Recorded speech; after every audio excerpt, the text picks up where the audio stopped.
Dans cette vidéo du chapitre 30 de mes notes de cours, je vais résoudre une nouvelle situation dans la section 1.11 du livre de Séguin sur le théorème de Gauss, soit la situation 4, pour laquelle on va utiliser le théorème de Gauss pour calculer ou trouver l'équation, la formule du champ électrique généré par une plaque plane infinie uniformément chargée.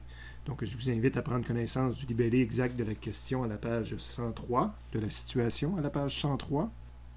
Encore une fois, ce n'est pas un problème où on nous demande de calculer une valeur, mais plus de faire une démonstration, dans ce cas-ci, de la formule qui permet d'obtenir le champ pour une pipiote. Donc, ce que je cherche, dans le fond, c'est d'obtenir la formule qu'on a déjà utilisée dans le chapitre 29. Donc, une formule qui est fonction de la constante ε0, la constante électrique ε0, et de la charge de surface de cette plaque-là, donc combien de coulombs par mètre carré. Encore une fois, je vous le fais comme si que je le partirais de zéro, mais en situation d'examen, je ne vous demanderai jamais de me faire le même développement à partir de rien. Comme toujours, on va commencer par illustrer cette situation-là. C'est fait à la page suivante, même si j'ai oublié de le mentionner ici. Maintenant, c'est ajouté. Bon, si j'aurais à partir absolument de rien mon dessin, je vais essayer de vous montrer qu'est-ce qui apparaîtrait là, au fur et à mesure, même si pour vous autres, j'ai probablement laissé le plus d'affaires de choses déjà disponibles. Puis là, quand je vais le décacher, tout va apparaître en même temps, mais je vous dis dans l'ordre ce que j'ai dessiné. Premièrement, c'est ma plaque. Okay? Ce que j'ai dessiné, c'est ce que j'ai en gris ici. Donc, c'est la vue en perspective ou la vue en 3D. Donc, c'est ma plaque plane infinie, uniformément chargée. Donc, je la considère chargée comme une positive. La deuxième chose que j'ai dessinée, c'est quel est le champ électrique créé par cette chose-là. Bien, on l'a déjà vu, c'est un champ électrique de type uniforme où toutes les lignes de champ vont être linéaires et s'éloignent d'une plaque chargée positive, donc par en haut et par en bas. La troisième chose que j'ai dessinée, parce que je sais par expérience que là, je veux démontrer une équation à partir du théorème de Gauss, donc je vais avoir besoin d'une surface de Gauss. On avait dit qu'il y avait trois configurations possibles. La brosse à cheveux ronde, où ce que je prends un cylindre, c'est pas le cas ici. La distribution sphérique, c'est pas le cas ici. Donc ici, c'est la distribution de type du troisième type que je vous ai montré tout à l'heure sur ma page. Là, donc un champ électrique qui est de ce type-là. Là, il va être des deux côtés. Fait que la plaque infinie, ça pourrait vraiment être une brosse comme ça, que toutes les poils sont parallèles l'un à l'autre. Ça correspondant aux lignes de champ électrique. Donc, quand j'ai ce type de symétrie-là, l'objet, la surface de Gauss imaginaire, le pointillé vert qui est mis ici, c'est une surface imaginaire que j'utilise pour réussir à faire ma démonstration, et de type parallélogramme, donc c'est une surface en 3 dimensions, mais formée par toutes des rectangles. Si je regarde maintenant le même dessin vu de côté que j'ai mis ici, bien, ma plaque m'apparaît comme une ligne, c'est le côté ici qu'on voit d'une certaine façon, et on voit mes lignes de champ vers le haut, vers le bas, puis tout ce que je vois, c'est ce rectangle-là vert qui est ici. Vu de haut, ben, c'est ce rectangle-là que je vais voir, puis je vais recevoir du champ électrique vers moi, donc dessiné comme ça, puis je vois le rectangle, donc ça c'est ma plaque positive qui possède une certaine charge. Les points en rose vers moi, c'est mon champ électrique créé par cette plaque-là. Donc, j'aurais pu faire la même chose, là, identifier mes choses là-dessus, dire ça, c'est mes lignes de champ électrique. Ma charge était probablement, non, pas ici. Je ne l'ai peut-être pas identifié sur ce dessin-là. Ici, je l'ai possiblement identifié, puis mon champ électrique était là. La raison pour laquelle je n'ai probablement pas montré ma valeur sigma sur le dessin ici, c'est parce que sigma, c'est une charge de surface. Puis ça, c'est pas une surface, c'est comme une ligne que je vois de côté. C'est ma plaque mince là, que je vois de côté. Il me reste mes surfaces à identifier si j'y fais référence. Donc la surface en haut ici, je l'ai identifiée comme étant A1. Donc elle correspond, là on la voit de côté, c'est le pointillé qu'il y a ici. Mais c'est si ça c'était vu de haut, ça devrait être mon A1 que je vois le carré ici. Et j'ai fait la même chose en dessous. Donc ici j'ai la 6e face que j'ai mis ici, mais qui là, évidemment est en arrière de la plaque, je ne la vois pas. Puis après ça, j'ai identifié 4 faces sur le côté, ça c'était elle arrière, elle sur le côté, elle de devant, puis elle sur le côté ici. Donc sur ce dessin-là, ce que je voyais c'était A2, si je le regarde de face comme ça. Donc déjà avant d'aller commencer mon développement, je peux réaliser qu'il y a du champ électrique qui va traverser A1 en haut, puis A6 en bas, puis qui va sortir de ces surfaces-là parce que j'ai mis une plaque positive. Mais j'ai aucun champ électrique qui traverse les surfaces de côté. Donc j'ai aucun flux électrique dans les surfaces de côté. On vient à la page précédente. La stratégie que j'utilise est pratiquement toujours la même. Première chose que j'ai notée ici, c'est que je travaillais présentement avec une plaque là, que je considère de charge positive. Je cherche une valeur de E. Évidemment, je ne peux pas utiliser les formules du chapitre 29. Je veux démontrer justement une des formules du chapitre 29, celle pour la PIPIUC. Ce que je vais plutôt utiliser, c'est la définition du flux électrique. Donc, ce E-là, on a vu une nouvelle façon de le calculer, ou en tout cas de le mettre en relation avec le flux électrique et l'air que l'on traverse. Je vais appliquer ça pour les deux surfaces sur lesquelles il existe du flux électrique, donc sur A1 puis sur A6. Donc, le flux électrique à travers la surface A1, il est positif. Il va avoir comme valeur, si on va voir sur le dessin, c'est la surface en haut, mais le champ électrique qui traverse cette surface-là va être uniforme. Il va avoir la même valeur sur toute la surface et il est perpendiculaire. C'est toujours les conditions qu'on cherche à avoir. Donc, un champ électrique uniforme, c'est mon champ de la PIPIUC multiplié par A1. D'ailleurs, le champ d'une PIPIUC, on va excuser, vers l'avant plutôt, le champ d'une PIPIUC vaut la même chose que je sois à n'importe quelle distance de la PIPIUC tant que je reste près. Là. Évidemment, encore une fois, mes dessins ne sont pas à l'échelle. Je dois rester près de la plaque où la plaque doit être tellement grande, beaucoup plus grande que ce qui est dessiné ici présentement. Je peux calculer aussi le flux qui traverse la surface A6. C'est aussi un flux positif qu'on calcule à partir du champ électrique de la PIPIUC, puis la surface A6 cette fois-ci. Fait que j'ai deux équations et j'ai mentionné 4 inconnus. Encore une fois, là, il y avait la remarque ici que dans tout mon développement, je vais considérer que je suis indépendant de A1. Donc la surface qui est en haut. Évidemment, ça implique que A6 est égal à A1 dans un parallélogramme comme ça.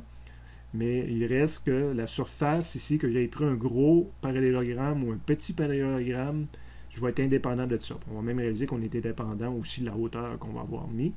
Mais étant donné que présentement, c'est A1 qui apparaît, ben, je mentionne que je suis indépendant de AE. Fait qu'à travers ces deux équations-là, j'ai une, deux, je ne la compte pas, inconnues, une troisième inconnue, puis une quatrième inconnue, sauf que je peux écrire immédiatement que A6 est égal à A1. Fait que là, je retombe sur justement A1 que je ne comptabilise pas dans mes choses. J'avais deux équations, 4 inconnues, je viens d'écrire une troisième équation, 4 inconnues, puis dans le fond, je retombe toujours sur A1. Donc, c'est toujours avec cette équation-là que je me pars. Après ça, je traite les airs, mais pas besoin d'aller plus loin que ça parce que je me suis ramené à A1 puis j'ai dit que j'étais indépendant de A1. Prochaine étape, un coup que tu as appliqué cette équation-là, que tu as traité les airs, c'est d'utiliser le théorème de Gauss. Parce que pour avoir une valeur pour le E, ben, il faudrait que tu remplaces les flux électriques ici par quelque chose. Et c'est le théorème de Gauss qui te permet de faire ça. Fait que tu vas rechercher le théorème de Gauss qui dit que sur une surface fermée, pour ça en est fabriqué une, les pointillés verts de la page suivante, le flux qui traverse toute surface fermée, Gauss a prouvé que c'était égal à la charge qui est à l'intérieur de la surface, donc pas la charge de la plaque, la charge qui est à l'intérieur de la surface verte en pointillé, la surface imaginaire, divisée par la constante électrique epsilon 0. Dans ce cas-ci, ma surface fermée, c'est 6 surfaces, L d'en haut, L d'en bas, puis les 4 de côté, divisé par la charge à l'intérieur de cette surface-là, pas divisé, mais égal à la charge à l'intérieur de cette surface-là, divisé par epsilon 0. Donc, je viens d'écrire une quatrième équation, mais là, j'ai 4 nouvelles inconnues de ce côté-là, parce que les deux flux qui étaient ici étaient déjà mentionnés. 4 nouvelles inconnues, plus une cinquième, donc 4 inconnus plus 5, je suis rendu à 9 inconnus. Quoique je vais les réduire rapidement parce que les 4 surfaces de côté, il n'y a pas de flux électrique qui les traverse. Retournez voir sur le dessin, là. Il n'y a pas de flux électrique qui sort par les côtés. Donc, quand j'applique cette formule-là, ce concept-là de physique qui dit que je dois tenir compte du E perpendiculaire, ben, il n'y a pas de E perpendiculaire pour les 4 surfaces de côté, donc c'est égal à 0, parce que le E perpendiculaire multiplié par n'importe quelle surface, le E perpendiculaire vaut 0. Donc, ici, j'avais 1, 2, 3, 4 égalités, donc je suis passé de 4 équations à 8 équations, 9 inconnues, ma 9e inconnue étant le Q intérieur, Et là, le Q intérieur, la charge intérieure, c'est la charge qui est à l'intérieur du pointillé vert. Donc, je dois avoir les dimensions de la boîte, puis utiliser le nombre de coulombs qu'il y a par mètre carré. Les dimensions de la boîte, on les a ici. C'est notre... Ça, c'est les dimensions de la plaque, excusez, qu'on va voir dans une seconde que je n'utilise pas. Fait que faites attention, j'aurais peut-être même pas dû les cacher. C'est les dimensions de la plaque, mais je suis indépendant de ça. Puis jusqu'à date, je n'ai pas utilisé non plus la longueur de la boîte imaginaire que j'ai mis. Ça ici, c'était encore mon A que j'avais ici aussi, puis que j'avais en bas là. Donc, je reviens ici, puis je dis, je veux calculer la charge intérieure. Je vais utiliser la définition de la charge surfacique. Donc, mon nombre de coulomb par mètre carré, c'est le nombre de coulomb divisé par l'air que j'applique maintenant à l'intérieur de ma boîte verte. Ça, c'est une constante, que je sois à l'intérieur, à l'extérieur de la boîte verte. Ça s'applique à toute la plaque. Mais là, je le prends pour la partie intérieure de la boîte. Donc, ça va être le Q qui est à l'intérieur. Je devrais me mettre un pointillé ici. Là, je fais le tour. Donc, quelle est la charge contenue sur la plaque à l'intérieur du carré que je fais? Ben, c'est ce carré-là, c'est l'air qui est en haut ici. Là. Donc, c'est, excusez, c'est mon Q à l'intérieur divisé par A1. L'air que je considère, ça aurait pu être A6 aussi, mais ça revient au même. Donc, c'est le Q à l'intérieur de la surface A1. C'est ma 9e équation. Et ça a rajouté l'inconnu. Aucune inconnue. Parce que Q intérieur était déjà comptabilisé. Il apparaissait déjà dans l'équation verte. Puis sigma, je ne le comptabilise pas parce que je veux exprimer ma réponse en fonction de sigma. Donc ici, je devrais écrire que j'étais à 9 équations, 9 inconnues, et que le problème est fini. Je peux aller pitonner tout ce que j'ai mis en vert sur une calculatrice. Et je vais obtenir le champ électrique qui est montré ici, sigma sur 2 epsilon 0. Évidemment, au lieu d'utiliser une calculatrice, j'aurais pu manipuler toutes les équations qui sont en vert et arriver à démontrer là, que ma pipiouc va donner le sigma sur 2 epsilon 0 qui est ici. Évidemment, tout ça était basé sur l'hypothèse que j'utilisais une charge surfacique positive. Évidemment, si la charge est négative, tout ce que ça va changer, c'est le signe ici des plus qui vont devenir des moins.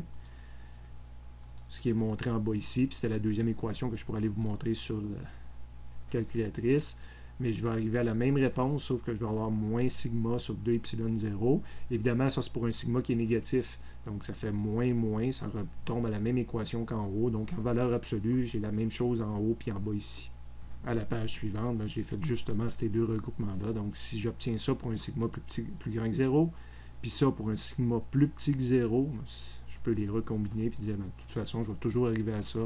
Je prends la valeur absolue de sigma de toute façon. Fait, je vous rappelle, à date, on a toujours parti nos problèmes avec ça. J'ai traité le A ici, je ne l'ai pas traité longtemps parce que j'ai dit que de toute façon, on allait être indépendant de A1. Donc, je n'avais pas besoin de faire de calcul plus élaboré pour A1. Tant que je ramenais A6 en fonction de A1, ce qui est fait là. Puis après ça, on utilise le théorème de Gauss en souhaitant qu'il y en ait plusieurs qui soient égales à 0. Donc ici, toutes les surfaces de côté étaient égales à 0. Et que sur l'autre surface, que je tombe avec une équation facile, ce qui était montré en haut ici, là, que les champs sortaient perpendiculaires et uniformes sur la surface. Et il y a toujours la petite utilisation là, de la bonne équation qui présente les coulombs en fonction de la charge qui est à l'intérieur de la surface imaginaire de Gauss. Donc, c'est pas, je ne cherche pas la charge de la plaque, là, je cherche la charge qui est cachée à l'intérieur de la surface de Gauss. Donc, c'est pour ça que je prenais A1 qui correspond sur la plaque ici.